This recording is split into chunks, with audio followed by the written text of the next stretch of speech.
Coming up on Locked On Bucks, the Bucks win shorthanded again in Chicago, beating the Bulls without Giannis and Damian Lillard. What stood out the most, and what are our big takeaways from what we've seen for the last month or so for this Milwaukee Bucks team? We dig into that discussion next on Locked On Bucks.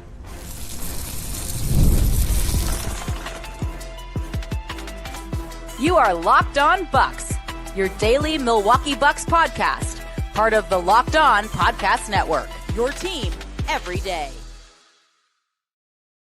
Welcome into Locked On Bucks. I'm Justin Garcia, joined by Camille Davis and Frank Madden, as we thank you for making this your first listen of the day and for checking out the Locked On Bucks newsletter. If you have not yet, sign up for the free daily newsletter. All the information you need on your Milwaukee Bucks. Sign up for free now at LockedOnDaily.com. That is LockedOnDaily.com. Today's episode of Locked On Bucks is brought to you by FanDuel. The NFL playoffs almost here, but it's not too late to get in on the regular season action with FanDuel, because right now new customers can finish the season strong with $250 in bonus bets if your first $5 bet wins.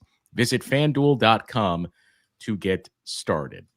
Well, first of all, Frank Madden back in Wisconsin, so it's only fitting that we all came together for this live show. Frank, you were saying before we started, I don't know if we've ever done a morning show with Frank before. Yeah, with me, yeah.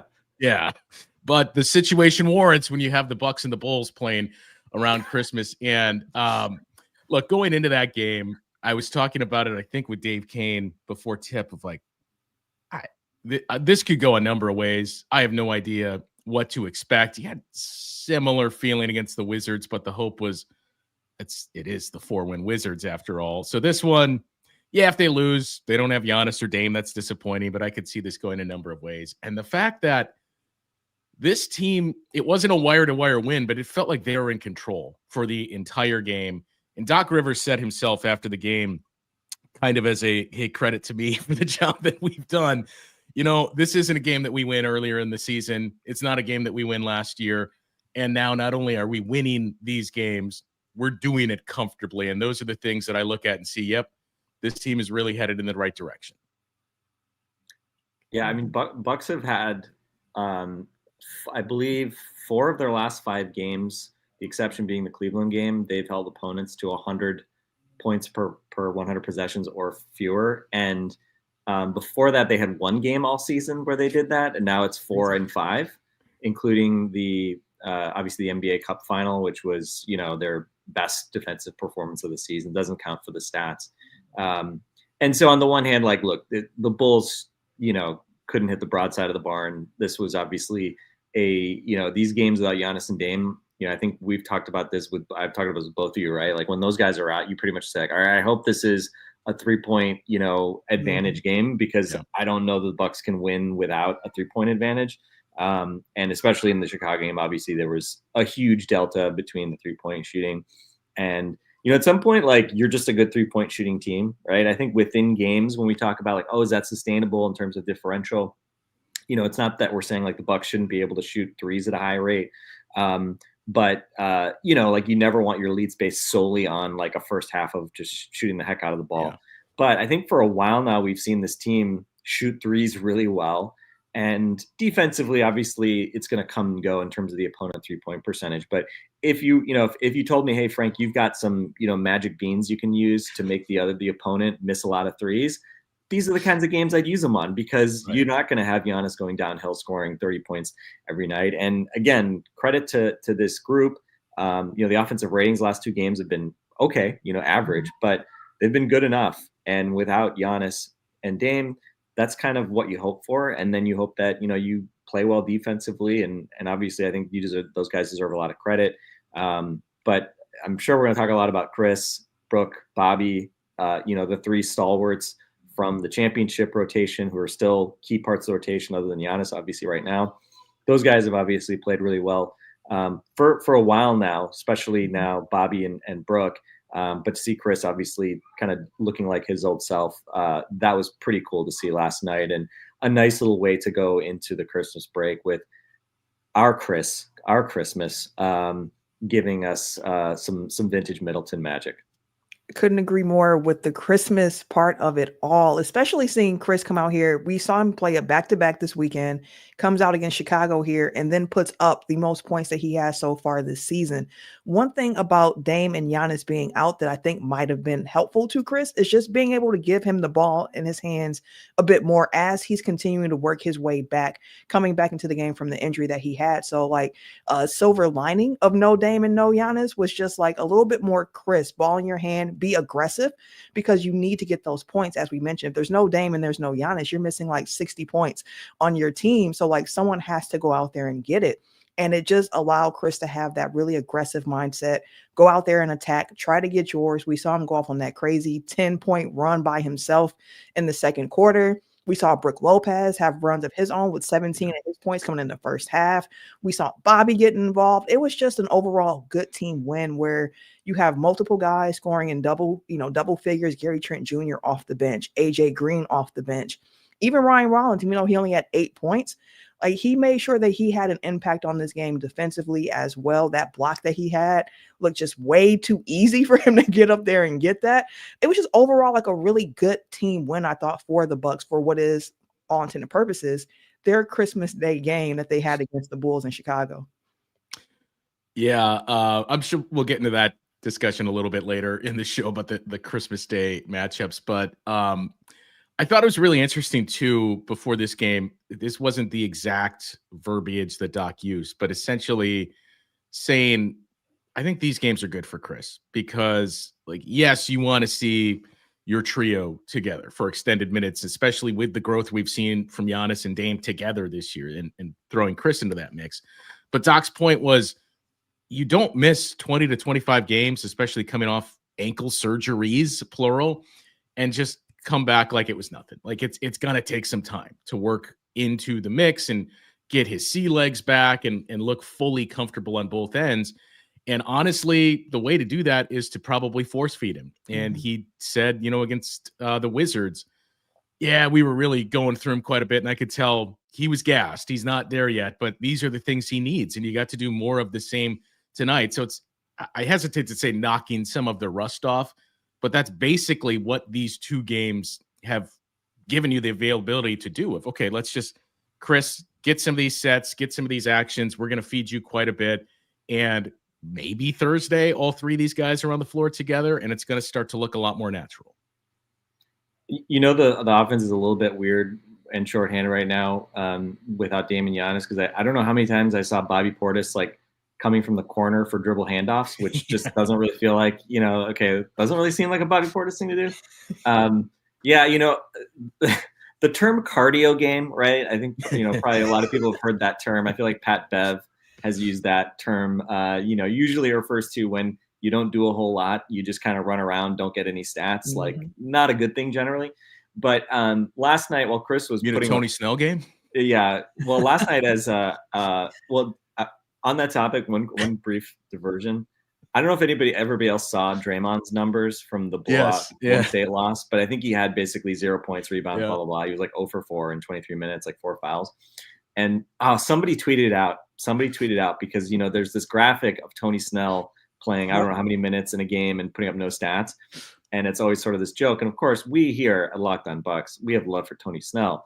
And someone tweeted out Draymond's stat line and put across the top, Tony Snell, your watch has ended, which, first off, Game of Thrones, love it. Glad to see a Game of Thrones phrasing callback, but also absolving Tony Snell of, carrying the mantle of the true cardio game. That was good to see. But anyway, getting back to what I was trying to say, I don't know if you guys noticed, but, Khris, there were a few times last night where Khris, and the Bulls obviously want to push the pace.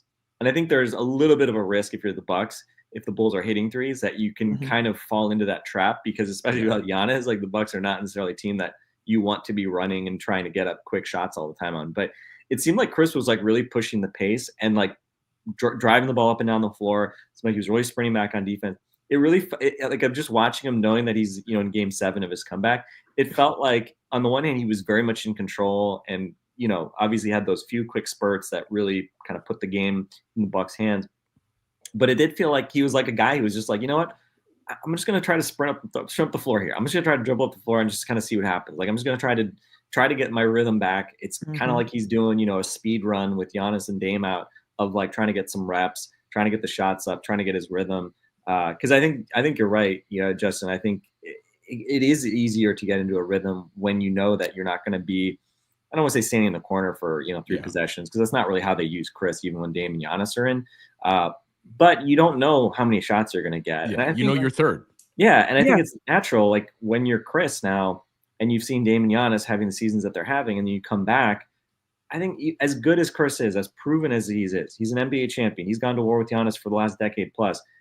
Of course, you're going to have maybe like those little seeds of doubt when you try to put the ball on the floor, get a shot up, that if you miss a couple in a row, like, you know, okay, should I not be taking some of those shots? And I think for Khris, it's hard because, I mean, he's the conductor of the Tough Shot Express. Like he takes and makes tough shots. He takes and makes shots that, you know, mid-range fallaways, kind of stuff that for the average player, you wouldn't want them taking those shots, but he's just so skilled that those are shots that he can get to. And again, they're kind of backbreakers for the defense, because it's like, what are you going to do, right? You look at really the shots he was hitting in that run. He had a couple nice finishes around the basket, but, you know, some of the pull-ups, quick trigger releases from three, I mean, were the Bulls defending him poorly? No. You know, some of the step backs, he was just being Khris Middleton. So, you know, I think he talked about it after the game. You know, he's trying not to think of like, oh, this is my best game. I think Eric Name was asking about it, you know, trying to get some context for how Khris was feeling. And he's definitely, I think, just trying to, he said it. He's trying to make next day be better than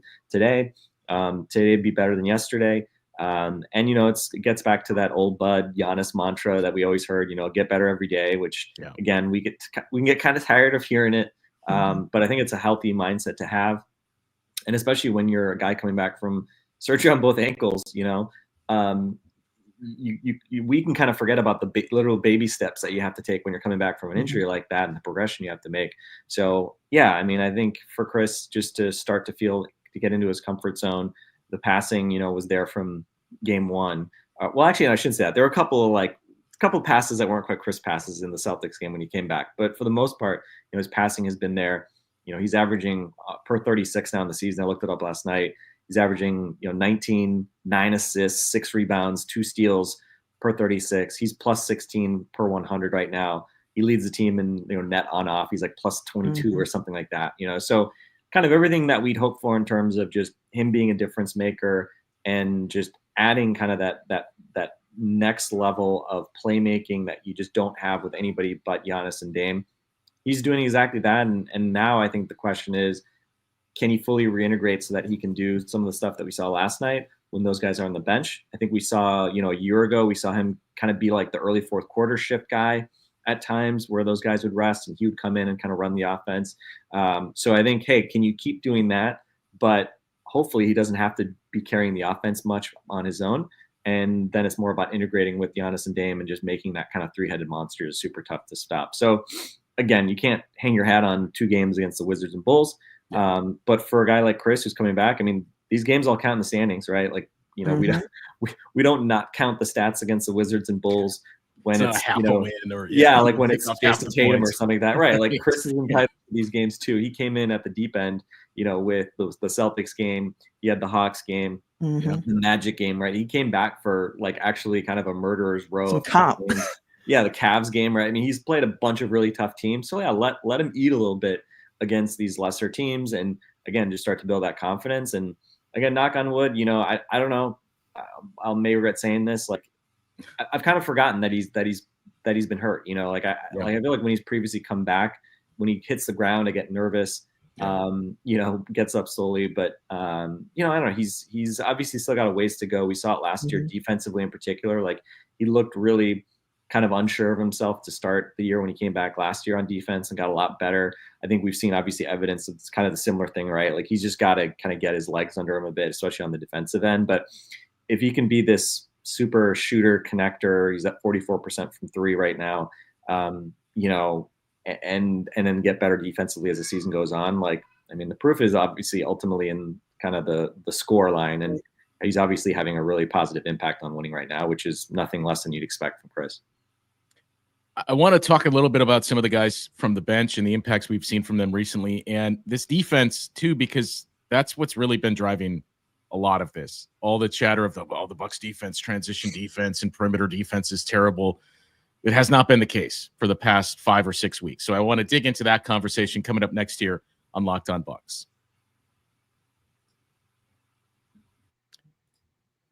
Well, this next segment of Locked On Bucks is brought to you by Robinhood Gold. With Robinhood Gold, you don't need a silver spoon to eat up the financial favors of the 1%. Robinhood Gold allows others to get the rates and perks usually reserved for the high society. Now, the resourceful individual with Robinhood Gold can earn the very liberal rate of 4.25% APY on uninvested cash and be rewarded with a handsome 3% retirement boost on IRA account contributions. Robinhood Gold provides the privileges of a high net worth for any net worth. These generous benefits are now available for only $5 a month. The new gold standard is here with Robinhood Gold. Sign up at robinhood.com/gold. Terms apply. For product-specific disclosures, visit robinhood.com/gold. Investing involves risk. Rate may change. Gold membership is offered by Robinhood Gold, LLC. So the defense, I think, is really what's most notable for this group. And when we take a look at the schedule and everything else, it's no longer a small sample size. And you can point to the level of competition that the Bucks have played in their strength of schedule, which is still pretty good in terms of easier schedules remaining by a product of the Eastern Conference being what it is. But, to me, this started even when they were losing, that you look at some of the strides the defense was making, and there was that stretch where they had the games against the 2 games against the Cavs, the Celtics, and the Knicks, where the defense was still playing like a top 10 defense. And that's with 4 games against, at the time, the top 3 offenses in the league, and still 3 of the top 5, I believe. So this is no longer a small sample size for the defense. We've seen this sustained. Is it going to be, somewhere, I think, NBA.com has them 9 or 10 right now. Cleaning the glass is still closer to the middle of the pack. But if the offense 14th, continues to get 14th, Justin, we're above average on the cleaning the glass defensive metrics. Hang the banner. Milwaukee Bucks above average defensively. December 24th. Merry Christmas. They're climbing. Well, and the point is, the defense has been more than good enough, and it's done this against good offenses. Your offense is still, last night in the Wizards game are tough to really take much from, given 60 points off the floor for you. Offense is still coming around, but your defense has been everything that we hoped it would be when we were cautiously optimistic that the changes you made with Greg Buckner and the new guys that you brought in, like, this group makes sense now. And the hope is just finish better than league average. What we've seen leads me to believe this team could push for finishing 10th defensively. They could be top 10 both offensively and defensively by the end of the year. And for them to be where they are now, 14th defensively on cleaning the glass, 10th, I think it is 10th offensively right now. For them to be there after how they started from the first 10 games, because it's not as if it's just a fresh slate and they've just been, it's been a top 10 offense and defense. Like, over their first 10 games, they were the 19th ranked offense and the 26th ranked defense. Like, it was bad opening the season as they were getting used to the new system that Buckner was putting in, understanding how they need to be playing, as well as trying to figure out who are the guys who should be in the rotation to help make this team run the way that it needs to run. So to see what they've been able to do over the last month and a half at this point, it gives me a lot more confidence. Like, we might have something real here when it comes to how this defense is playing and how this offense is really starting to find itself. Because, defensively, when you look at it, and the fact that you can bring someone like a Ryan Rollins, who has gotten dusted off of the shelf again, you bring him back into the game and he comes in, he's getting blocks, he's getting steals, he's playing good defense at the point of attack.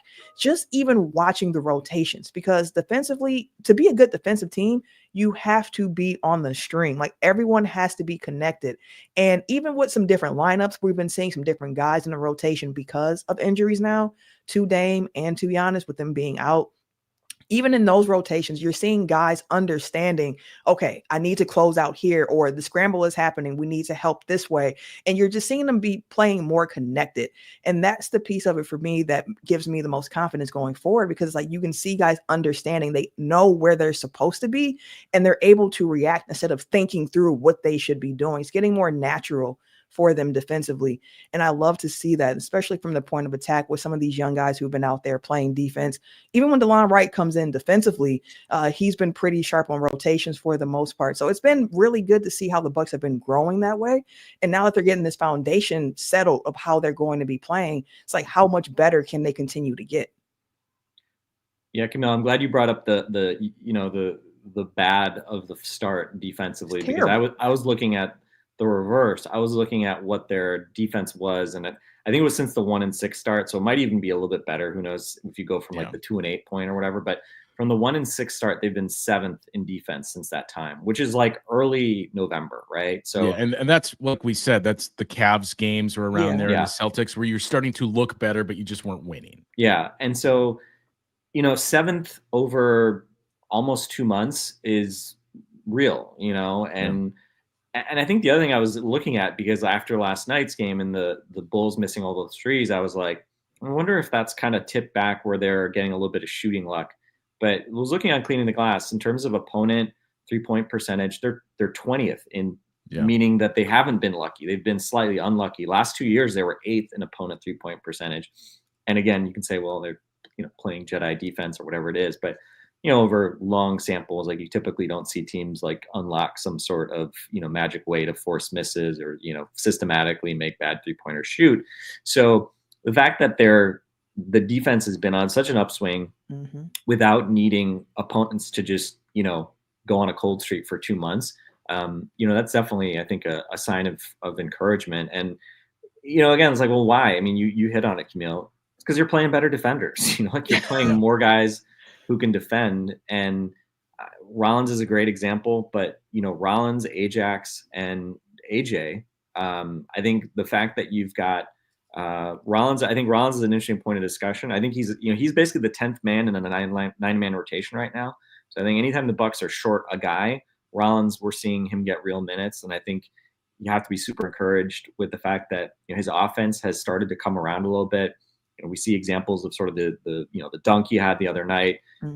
He, by the way, he only had 2 career NBA dunks before last night. He had his 3rd last night, which is weird. He didn't have any NBA dunks before last night, which I know he hasn't played a lot of NBA minutes, but I was like, really? Like, he's an athletic guy, and I think it really manifests itself defensively. We've seen him come over and have just some amazing help blocks on defense. And we saw another one last night, which unfortunately the Bulls got the rebound and eventually scored. But, when a guy's when he's in there, he's not Giannis as far as chase down blocks, but if he's even with a guy, he's not getting, you don't feel like he's getting dunked on, right? If it's a guy sort of similar or like maybe a little bit taller, you feel like he's going to make that guy earn it. So I think, just having these guys at the point of attack really work. And with Ajax, AJ, and Ryan, like, they just don't, they just keep guys playing honest. And, I think you just see it. My favorite thing is the AJ Green. Guys try to attack him. They pick up their dribble like 12 feet from the basket, and then they end up kind of just like trying to pivot it around. Yeah. And then, sometimes they, like Zach LaVine did it last night, settle for a really tough step back from like 18 feet. So yeah, I mean, I think those guys deserve a ton of credit, in addition to obviously Brook Lopez continuing to do what Brook Lopez does, which is, kind of perpetually sort of taken for granted. But yeah, the defense just, again, how good can it be? I think Justin, I think maybe we were talking about a few weeks ago, and I might have said something like, maybe they can be like slightly top 10 right over the course of the season. Like, it feels like that's like their upside probably. Like, they're not going to be a top 3 defense, but can they be like 8th, 9th? Yeah. Sure. I think that's certainly possible. Maybe you get a little bit of things breaking your way. I think, the defensive rebounding has to kind of stay consistent, which we've seen sort of these games where they just get taken out back on the offensive glass. But, the transition defense has gotten a little bit better. I think it's about like slightly below average right now. So I think if they're getting back on defense and their defensive rebounding, I think we've seen, like, especially at full strength, there's a team that can defend night to night at a really solid above average level.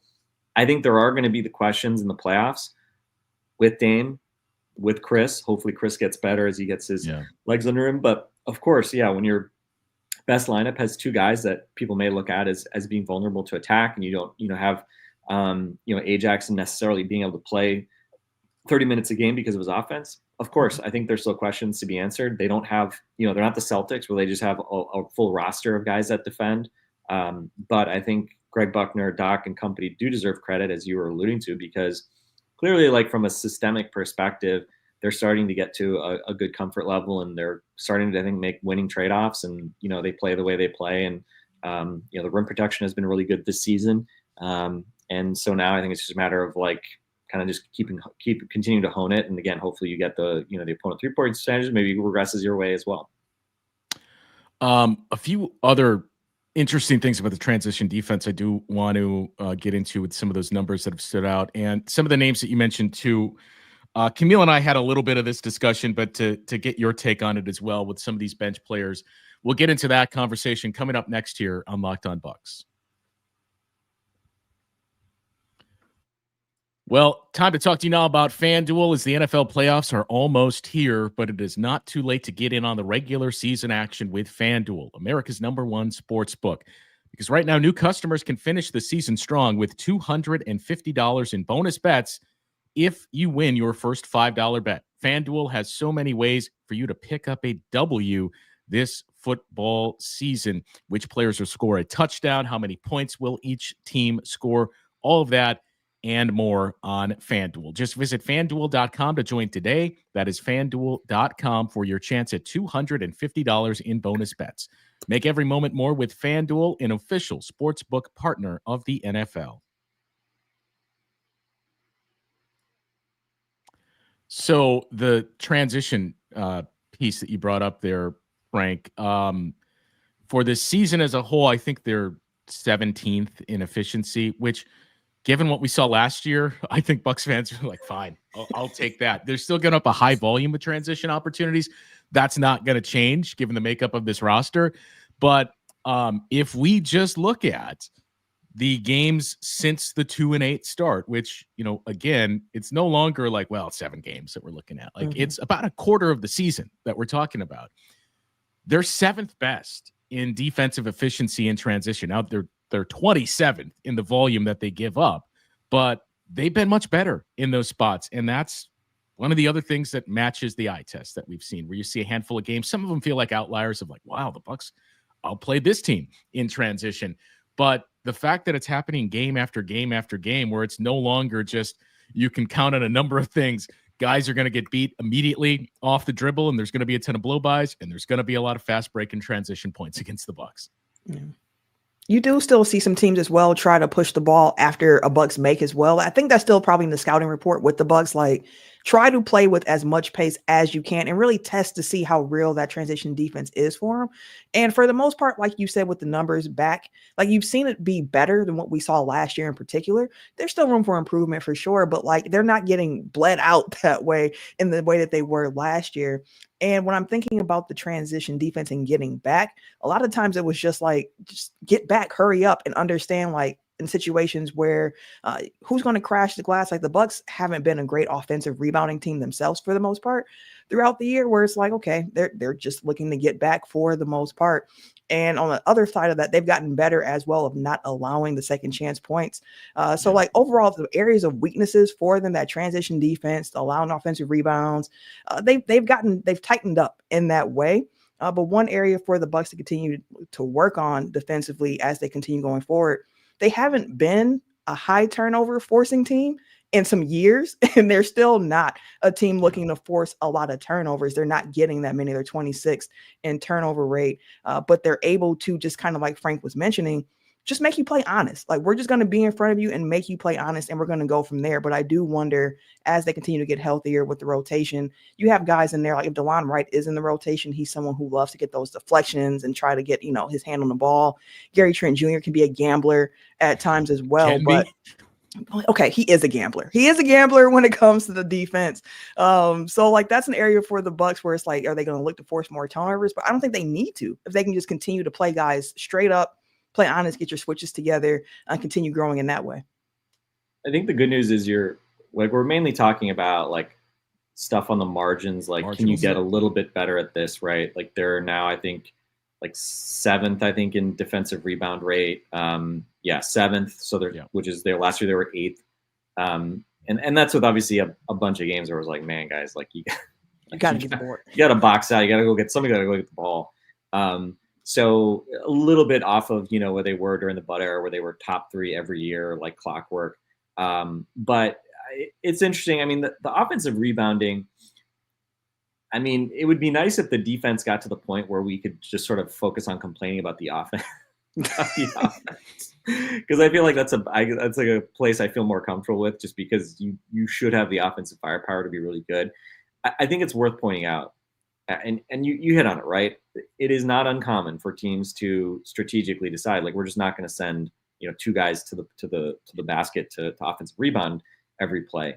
That said, the Bucks are dead last in offensive rebounding, and it's not even really close. Like, they are they are very bad at this. They get 21% of their own misses. Last year they were 25th, shade under 25%. During the Bud era, they had 3 years where they were kind of middle of the pack, actually, like above average to about average, and they were about 26, 27% in those years. And I think back to like that Hawks Eastern Conference Finals series, where, remember, the narrative around that was like, wow, the Bucks really used their size, right? They offensive rebound. They were able to get out and transition as well on that team a little, on that Hawks team a little bit. And they were able to create, and they didn't turn it over very much. They had a turnover advantage. So the math in terms of creating more shots than your opponents really worked in their favor. And I think that's been probably the biggest challenge this year. And it's a combination, obviously, of offense, defense. On offense, the turnover rate this year has actually been, I mean, they're 8th. It's been higher than last year in raw terms, but they're not bad. But they do have games where they kind of throw it around a little bit and get careless, and that leads to some of the transition stuff. So the turnovers are okay, but they create no second chances. And so from an offensive perspective, you are working at a little bit of a deficit in terms of like the raw number of shots you get. They're 15th in free throw rate, down a little bit from last year. So you don't get a ton of free chances from the line that way. And then defensively, the main things you look at, Camille, you pointed out, turnover rate, rebound rate. Again, the defensive rebound rate's going into a better place right now, so you're not giving reloads constantly to the other team. And I mean, to be 26th, honestly, in terms of forcing turnovers, they were 30th the last 2 years. Progress. So it's at least a little bit of marginal progress. And honestly, like, with the way the offense has been inconsistent, despite being, I think, 2nd or 3rd in the league in 3-point shooting, they kind of need probably a little bit of that benefit in terms of having turnovers, especially steals, live ball turnovers, in order to get out and run at least a little bit. So yeah, I think, again, like, we're talking, again, kind of on the margins. We're not talking about, the Bucks are terrible at this and they need to become good at it. Like, that is where you begin to worry, right? Where you're basically saying, like, just change your identity, just be a completely different person and you'll be fine. So I think, and look, like, Bobby Portis, obviously we have plenty of talk about him, about his defense and, trade candidacy and all that. The fact that they're defending at this better level, even with Bobby and his limitations, like we've talked about, he's had a few games here and there where it's like, he actually has defended well and actually impacted well. Yeah. And most of the other games, it feels like, I don't really notice Bobby. It's like an offensive lineman, like, where you're just hoping to not notice Bobby on defense, right? Mm-hmm. Like, don't get a holding call on an offensive lineman. For Bobby, it's like, I just want to make sure, like, you don't put him in spots where guys are just going downhill, attacking him at the rim, because he just doesn't have the tools to stop you there. So I think the fact that they're kind of being able to scheme and play around that, and I think especially the Bobby stuff, and that speaks to what the perimeter guys are doing, that he's not being compromised in the way that, obviously we're kind of concerned he might be. So, yeah, I mean, I think the offense, there's room for improvement. Defense, I think there's probably still a little bit of upside, but for the most part, what we've seen over the last, month and a half or so, just keep doing that, right? Just keep doing that and hope that you kind of, again, tighten up a few things here and there. But yeah, I mean, again, they're in a much better place than they were. And it is weird to look at the schedule and see the schedule, feel like, man, this is not a very hard schedule for a while yet, right? So you can continue to hopefully bank wins. And man, I've talked about both you guys, but there is something about winning when Giannis and Dame are out. It doesn't happen often, obviously very often, but you take any win under those circumstances. Mm-hmm. And when you win, it by definition means that other guys that maybe aren't typically looked to really step up, are doing exactly that. And so to me, these are some of like the most fun wins, because there isn't the same pressure, but you still really want to bank those wins. So these last 2 games, I've had a really good time kind of watching it. You get to see obviously other guys step up, Khris first and foremost, but Bobby obviously over the weekend, Brooke as well for a while now, and these young guys. So again, we will not look back on these wins, in April and May and say that they held some cosmic significance necessarily for what the Bucks do in the playoffs. But in a really competitive Eastern Conference where I think the seedings are going to matter, these are important. You could have easily lost one or both of these games. And still, if you told me coming out of the NBA Cup, you were going to have a combined, 30 minutes of Giannis and 0 Dame over the next 3 games, I would have said, ooh, like, yikes. Man, are they going to lose 3, one of these? Yeah, are they going to lose 1 or 2 of these games that the Cavs game, like, fine, right? You expect to lose that one under circumstances, but to win 2 out of 3 under those circumstances, bank it, put it in my stocking, like, I'm happy with that. I'm back in Wisconsin. We're gonna have Rocky Rococos this week. Life is good. That's right. I'm not complaining. And the other thing that's out there quite a bit, and it seems to pop up mostly with Khris Middleton, because as we've addressed through the years, for whatever reason, Chris's turnovers draw the most attention. But the turnover, the Bucks are in the top 10 in turnover rate offensively. Like, they have done a much better job of protecting the ball. Like, Giannis and Dame have a decent amount of them, Giannis especially, but those are the guys with a high usage rate. Other than that, they've been a really good team at protecting the ball, which has also been imperative in games like last night. Like, you have to value possessions all the time, but you have to have more value placed on them when you have 60 points off the floor, because you can't just gift wrap the opponent easy baskets and transition opportunities. That's improved. Defensively, there's no time to digest all of the changes, as Doc has been a little more open about some of the changes of how he says it was a wholesale change defensively with Greg Buckner. There are some pretty visible things that they're doing much differently. I think we've touched on a lot of them, but to me, the biggest part of it is they've limited their liabilities on the floor. When you think back to last year, at any given moment, you could have 3 guys in the lineup where you would say, okay, we can attack this guy, we can attack this guy. You're not going to win. Like, you're not setting yourself up for success when that's the case of the opponent getting easy shots every single time down the floor. I'm not saying they've eliminated all of those, because there are still guys that carry questions, but for the most part, you're seeing lineups where there's maybe one guy you say, like, that's the guy that they may target, and their team has just been much more connected. The last thing I wanted to touch on before we do dip out of here, Frank, we talked a lot. I don't want to turn this into about Rocky Rococos. About Rocky Rococos.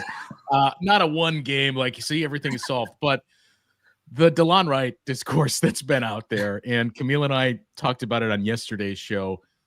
I still maintain DeLon Wright has been perfectly fine for the Bucks this season. I've seen, he's atrocious. We saw atrocious last year defensively with this group. DeLon Wright is not there. You could say it's been underwhelming, and he has been the least impactful of the 3 guys.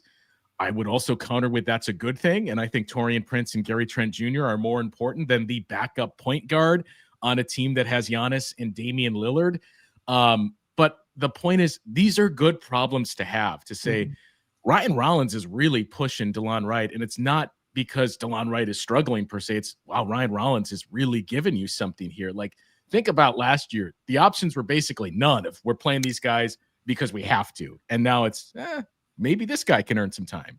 I mean, it's kind of funny, right? I think the upside of DeLon and Pat, and to an extent Gary, although and thankfully Gary's come back, he hit, I think, some really big shots in the third quarter last night when the Bulls had cut in the lead. He had a couple of just big threes that kind of really just kind of snuffed out their comeback. But look, DeLon, I would say DeLon has struggled relative in his career. The shooting percentages are 35% from threes at 28% this year. And he's 40% from 2 right now, which would be a career low. So of course, I mean, he hasn't played well, but I mean, here's the thing, honestly, DeLon's a good locker room guy.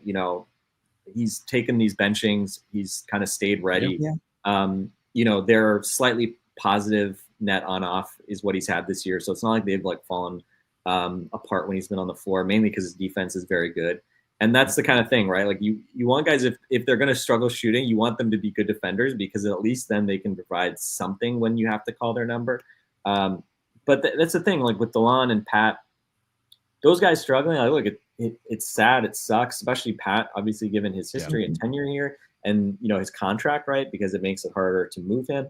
But the flip side is, like, Doc Rivers, noted hater of young players, has found it in his heart to play young guys and give those guys chances. And so if, it took DeLon Wright struggling to give Ryan Rollins a chance, or it took Pat Connaughton struggling to, give AJ and Ajax like really extended leash and get them playing significant minutes. Again, like glass half full, Christmas spirit, like it's worked out, Yeah. And so I'm really curious with Rollins. I mentioned it earlier, he's kind of the 10th man in the 9-man rotation right now when you're healthy. I don't know when you're healthy that there's like any real obvious route for him to play every night, but we know how these things go. Like as soon as we start talking about how like great it is the Bucks are healthy, somebody's going to go down, right? Somebody's going to get the Vegas flu next, and is going to miss a couple games.